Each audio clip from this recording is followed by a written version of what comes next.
welcome to AIC Reviews. I've had the opportunity to upgrade my camera a little bit, so now I have two hands instead of just one when using a cell phone to record my video.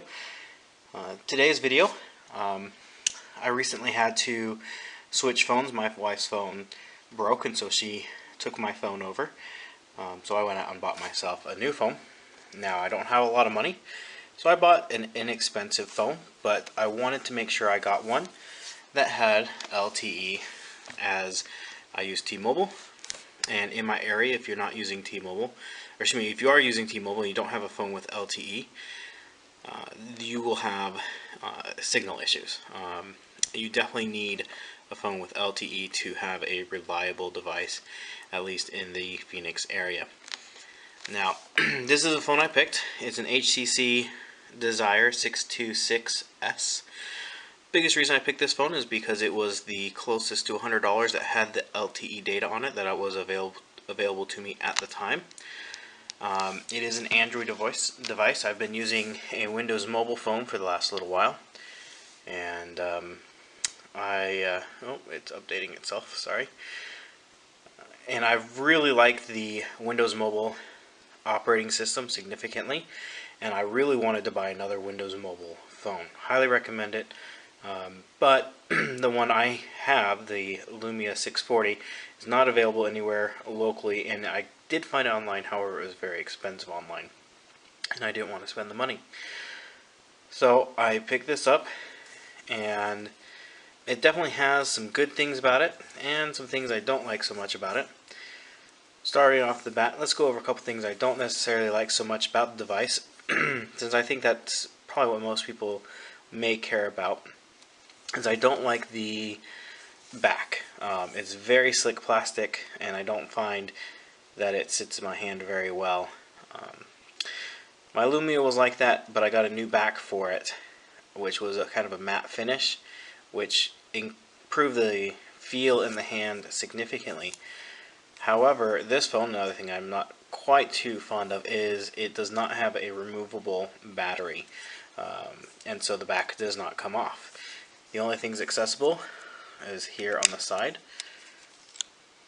You have your micro SD and your micro SIM slot.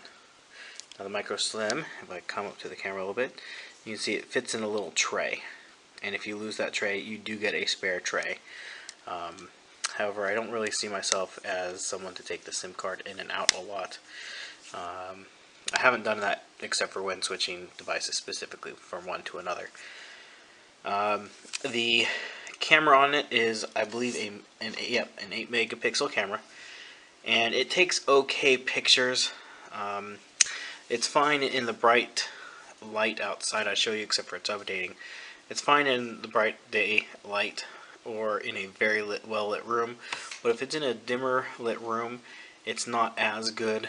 I think in bright light it's on par with my Lumia 640, but in dimmer light I think the Lumia 640 takes a slightly better picture than this, again in the dim.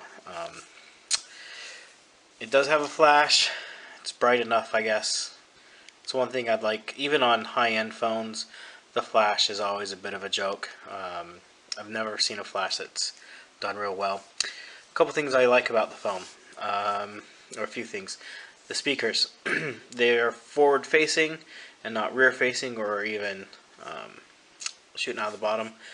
It was really nice because if say you're on a conference call and you set your phone down, you still have your speakers facing towards you. Where with the Lumia, it's out the back here. It's a little hole. You set the phone down, suddenly everybody's muted and muffled.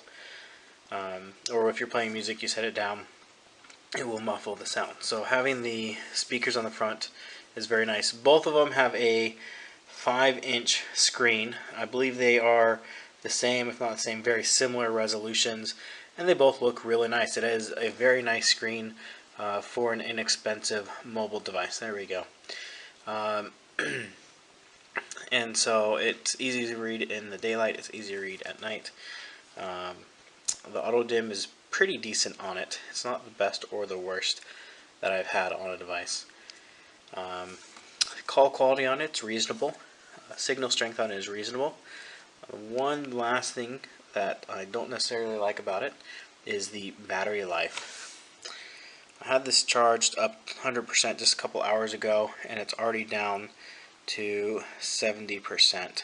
And I've made one phone call and looked up one thing on the maps, but other than that, I have not really used the device. It's mostly just sat in my pocket, and it's drained my Lumia 640. I could easily go a day and a half with that device and still be above 25% battery before I had to charge it.